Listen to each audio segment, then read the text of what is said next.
The math does not care about your feelings. Every month, the gap between what you earn and what you need widens just a little wider. Your paycheck looks the same. The numbers on your phone screen look the same, but the purchasing power of those numbers is quietly dissolving like ice dropped into warm water. You cannot see it happening in real time.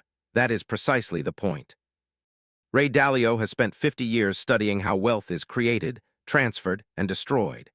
He built Bridgewater from nothing into the world's largest hedge fund by learning one thing above all else. Money flows, debt expands, and power shifts according to laws that do not negotiate with human comfort. And what he sees now, after analyzing decades of economic data and historical cycles, is something that should make every middle-class family in the Western world stop scrolling and pay very close attention. Three forces, three compounding pressures. Each one alone would be manageable. Together, they are dismantling the economic foundation that millions of people built their entire lives upon. Most people do not know these forces exist. Most people will not understand them until the consequences have already arrived. Let us begin with the one most people think they understand, because they see it every time they fill their gas tank or buy groceries. Debt. Inflation. The idea that governments print money and prices go up. That understanding is incomplete at best. An incomplete understanding of a system that controls your entire life is a dangerous thing. Here is what actually happens. When a government accumulates more debt than it can realistically repay, it faces a choice that every debtor eventually faces. It can raise taxes, cut spending, or print money. Raising taxes is politically suicidal. Cutting spending triggers recession and public outrage. Printing money is invisible, politically painless, and can be dressed up in the language of stimulus and emergency. So it prints money, vast quantities of it. Money that flows not into the wages of ordinary workers, but into the assets that governments and institutions care most about. Financial markets, real estate, corporate bonds. The wealthy hold these assets. The middle class holds savings that buy less, wages that buy less, and homes that cost more. This is not an accident. It is a pattern. Ray Dalio calls it the big debt cycle, and it has played out in every major civilization he has studied. Rome debased its currency. Spain collapsed under colonial debt. Weimar Germany printed money until a wheelbarrow of currency bought a loaf of bread. Each time, the mechanism was identical. Debt outgrew the system's ability to service it. The response was money creation. The consequence was wealth transfer from the many to the few who held real assets. Today, the United States national debt exceeds $34 trillion. The interest payments on that debt now consume more tax revenue than the entire defense budget. The Federal Reserve has already cut rates twice in a single year, not because the economy is booming, but because the debt service costs are becoming unsustainable. Each rate cut sends more money flooding into the system. Each flood pushes asset prices higher. The middle class, whose primary wealth is their home and their job, does not benefit from asset inflation in the same way the wealthy do. The wealthy own equities, private businesses, real estate portfolios. The middle class owns one home they live in, a retirement account they cannot touch for 30 years, and a salary that is negotiated once a year in a job market that is increasingly automated and offshore. The debt is not just a number on a government spreadsheet. It is a pressure that pushes down on everything: your mortgage rate, your grocery bill, your ability to save, your pension's purchasing power. The system looks stable. The system looks normal, until the day it does not. Now we come to the second force, and this one is less comfortable to discuss because it involves something that feels deeply personal: conflict. Ray Dalio has written extensively about what he calls the internal order cycle. Every society, he argues, moves through a predictable sequence. Early in a cycle, conditions are relatively equal, growth is widely shared, and institutions have legitimacy and strength. As time passes, wealth concentration increases, opportunity narrows, and institutions begin to lose credibility. The middle class feels squeezed. They look at the top and see exclusion. They look at the bottom and see their own reflection. Anger builds, politics becomes existential. We are somewhere in the middle of that cycle right now, and the evidence is everywhere if you know how to read it. In the past decade, political polarization in every major Western democracy has reached levels not seen since the 1960s. Trust in government, media, and institutions has collapsed across every demographic and every age group. Wealth. Inequality has widened to a degree that is now creating a permanent class of people who will never own a home, never retire with dignity, and will watch their children live worse lives than they did. This is not a story about bad people. It is a story about structural incentives. When the gains from economic growth flow disproportionately to those who already have capital, the political system begins to reflect that reality. Lobbying, regulatory capture, tax policy shaped by those who can afford to shape it, campaign finance, revolving doors between government and industry.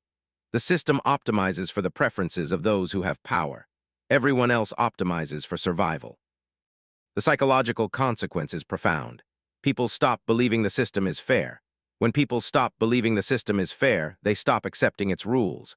Populism, extremism, social fragmentation, institutional dysfunction. These are not random events. They are symptoms of a middle class that has lost faith in the promise that playing by the rules and working hard, you would be okay. Ray Dalio has said that he believes the next 10 years in America will see the greatest internal conflict since the Civil War. He said this not to be sensational, but because the data points in that direction with uncomfortable consistency. The middle class is caught in the middle of this conflict. They are too wealthy to be subsidized by the system, too poor to insulate themselves from its dysfunction. They pay the taxes that fund everything. They hold the jobs that keep the economy running. They play by the rules, and they watch the rules change around them, leaving them further and further behind. The third force is the one that receives the least attention in comfortable living rooms, but the most attention in intelligence agencies and military war rooms. External conflict, geopolitical competition, the shifting balance of power between nations. For the past 30 years, the dominant narrative in the Western world was that globalization would bring peace and prosperity. Supply chains would interlock. Interdependence would make war irrational. Democracy would spread. Economic growth would lift all boats. That narrative is over. What we are witnessing now is the end of a unipolar moment. The United States is no longer the unchallenged hegemon. China has emerged as a peer competitor with ambitions that extend far beyond its borders. Russia has rejected the post-Cold War order entirely. Regional powers are rearming, realigning, and positioning for a world in which the old rules no longer apply. Ray Dalio has studied the rise and fall of empires for decades. His conclusion is unambiguous. When a dominant power declines and a rising power challenges it, conflict is the historical norm, not the exception. The transition is rarely peaceful. The old power defends its position. The new power challenges the system that favors the old power. Tensions build, alliances shift, flashpoints emerge. We are in the early stages of this transition right now. The trade war with China is not a policy disagreement. It is a structural competition for technological supremacy, supply chain control, and currency dominance. The sanctions on Russia are not about Ukraine. They are about maintaining a rules-based order that benefits the Western financial system. The tensions in the Taiwan Strait are not about a small island. They are about who controls the manufacturing of the semiconductors that run the modern world. Every one of these conflicts has direct consequences for the middle class. Tariffs raise prices. Supply chain disruptions create shortages. Military spending crowds out social programs. Political tension makes employers hesitant to invest. And when the conflicts escalate, as they inevitably do when peer competitors clash, the consequences become catastrophic. World War II destroyed the economies of Europe and Asia, killed 60 million people, and reshaped the global order entirely. That was the result of a similar transition, one that nobody in 1935 believed would become as catastrophic as it did. Most people in 1935 believed that the existing order was stable. Most people were wrong. Now let us be clear about what happens when these three forces combine. Debt accumulation forces money printing. Money printing inflates assets and erodes savings. A squeezed middle class loses faith in institutions. Institutional dysfunction deepens political conflict. Political conflict makes cooperation impossible. Inability to cooperate weakens the country's position in global competition. Global competition requires military spending, trade restrictions, and technological isolation. These strain the economy further. The economy strains further. Debt grows faster, money printing accelerates, the cycle feeds on itself. This is how empires decline. Not with a single catastrophe, but with a slow cascade of compounding pressures, each one amplifying the others, each one creating conditions that make the next one worse. Rome did not fall in a day. It fell across centuries of internal rot and external pressure. The Byzantine Empire lasted another 1,000 years after the Western Roman Empire collapsed, but it too eventually fell to the same combination of debt, internal decay, and external threat. What does this mean for your savings, your job, your children's future? It means that the financial system you have built your plans around, the stability you have assumed would continue, the institutions you have trusted with your retirement and your mortgage and your children's education. All of these things exist in a context that is changing in ways that most people have not yet internalized. A diversified portfolio in 1980 meant bonds and blue-chip stocks and maybe some real estate. That portfolio still works, but the world it exists in has changed. Currency wars, trade restrictions, technological disruption, political instability. These are variables that were not in the model. They are now.